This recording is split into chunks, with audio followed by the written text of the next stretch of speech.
और अब अगली बड़ी खबर राजधानी भोपाल से ही संविदा स्वास्थ्य कर्मियों की हड़ताल जारी। अनिश्चितकालीन हड़ताल पर है संविदा स्वास्थ्य कर्मचारी। सरकार और स्वास्थ्य कर्मियों के संवाद का नहीं निकला हल।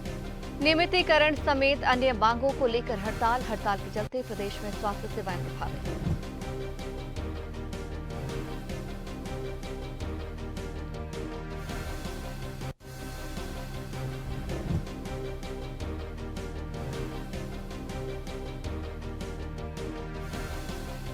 तो बड़ी खबर राजधानी भोपाल से संविदा स्वास्थ्य कर्मचारियों की हड़ताल जारी। अनिश्चितकालीन हड़ताल पर है संविदा कर्मचारी।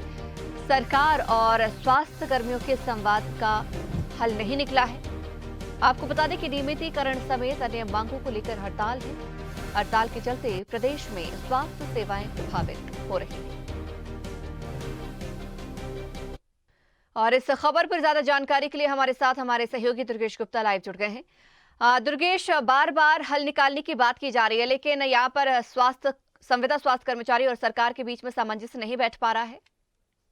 बिल्कुल संचिता, आज संविदा स्वास्थ्य कर्मियों की हड़ताल का 17वां दिन है और पिछले 17 दिन से लगातार संविदा स्वास्थ्य कर्मी हड़ताल पर बैठे हुए हैं, जिसकी वजह से प्रदेश में तमाम जो स्वास्थ्य व्यवस्थाएं हैं, स्वास्थ्य सुविधाएं हैं, वे चरमराती हुई नजर आ रही हैं। जिस तरीके से देखा जाता है कि जितने भी सरकारी अस्पताल होते हैं उनमें करीब 70% संविदा स्वास्थ्य कर्मी वहाँ पर कार्य करते हैं और मरीजों की देखभाल से लेकर मरीजों के इलाज तक की सुविधाएं जो है, इलाज तक का जिम्मा जो है संविदा स्वास्थ्य कर्मियों के हवाले रहता है। मगर संविदा स्वास्थ्य कर्मियों की इस हड़ताल की वजह से उन मरीजों को स्वास्थ्य सुविधाएं मिलने में बड़ी ही परेशानी हो रही है और उनके तकलीफों का सामना करना पड़ रहा है। इसी के साथ साथ में अगर हम बात करें तो जिस तरीके से लगातार मौजूदा सरकार संविदा स्वास्थ्य कर्मियों से सामंजस्य स्थापित करने की कोशिश कर रही है, मगर वहां पर सामंजस्य स्थापित नहीं हो पा रहा है क्योंकि उनकी जो मांगे हैं वह मांगे पूरी नहीं की जा रही हैं और इस हड़ताल का कहीं ना कहीं जो फायदा है वह तीसरे दल भी उठाते हुए नजर आ रहे हैं।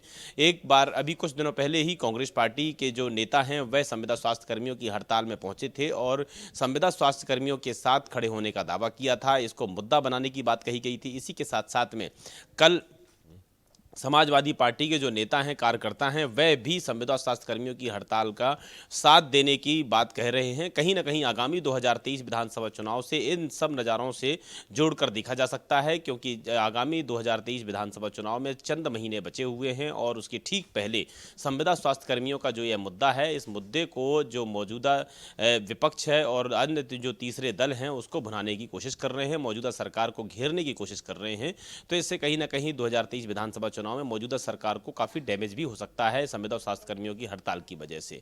अब अगर संविदा स्वास्थ्य कर्मियों की हड़ताल की वजह माने तो संचिता देखा गया था कि पिछले 6 महीने पहले संविदा स्वास्थ्य कर्मी जब हड़ताल पर गए थे तो मौजूदा सरकार के जो जिम्मेदाराना नेता हैं, जिम्मेदाराना अधिकारी हैं, उनको आश्वासन देकर और ये हड़ताल उन्होंने खत्म करवा दी थी कि उनकी मांगें मान ली जाएंगी, लेकिन आज तक उनकी मांगों को नहीं माना गया है और आज भी उसी मांगों को लेकर फिर से दूसरी बार हड़ताल पर संविदा स्वास्थ्य कर्मी गए हैं। उनकी नियमितीकरण से लेकर कर्मचारी बहाल से लेकर सैलरी वेतनमान बढ़ाने से लेकर इन तमाम ऐसे बिंदु हैं जिन मांगों को लेकर वह हड़ताल पर डटे हुए हैं।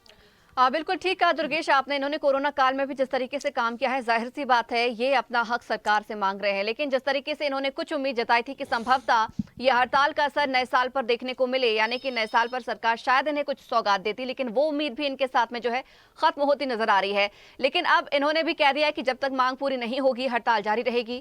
ऐसे में सरकार फिलहाल देखा जाए तो जिस तरीके से चुनाव भी आने वाले 2023 में चुनाव पर कहीं ना कहीं इसका असर देखने को मिलेगा अगर सरकार इनकी बातें नहीं मानती है तो।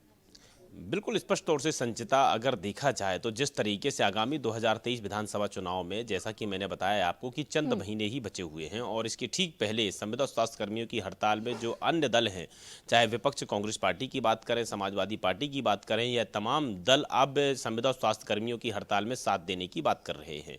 और साथ देना यानी 2023 विधानसभा चुनाव में आगामी जो मौजूदा सरकार है, मौजूदा सरकार को डैमेज करना और संविदा स्वास्थ्य कर्मियों का जो मुद्दा है उस मुद्दे को 2023 विधानसभा चुनाव में भुनाना, आम जनता के बीच में सरकार की जो संविदा स्वास्थ्य कर्मियों की जो परेशानी है, संविदा स्वास्थ्य कर्मियों की जो परेशानियां और उनकी मांगें हैं, उनकी मांगों को लेकर जनता के बीच में जाना और जनता से वोट की अपील करना, अपनी विचारधारा से जोड़ना। तो कहीं ना कहीं ये तमाम जो बातें हैं ये 2023 विधानसभा चुनाव से जोड़कर देखी जा रही हैं। आगामी 2023 विधानसभा चुनाव में थोड़ा सा मौजूदा सरकार को डैमेज होने की संभावनाएं जताई जा सकती हैं अगर संविदा स्वास्थ्य कर्मियों की बातें नहीं मानी गई, उनकी मांगों को पूरा नहीं किया गया तो। बिल्कुल दुर्गेश, बहुत शुक्रिया हमारे साथ जुड़ने के लिए और इस खबर पर चर्चा करने के लिए। तो आपको बता दें कि संविदा स्वास्थ्य कर्मियों की हड़ताल 17वें दिन भी जारी है। लगातार 17 दिन से ये स्वास्थ्य कर्मचारी हड़ताल पर बैठे हुए हैं और सरकार से नियमितीकरण की लगातार मांग कर रहे हैं।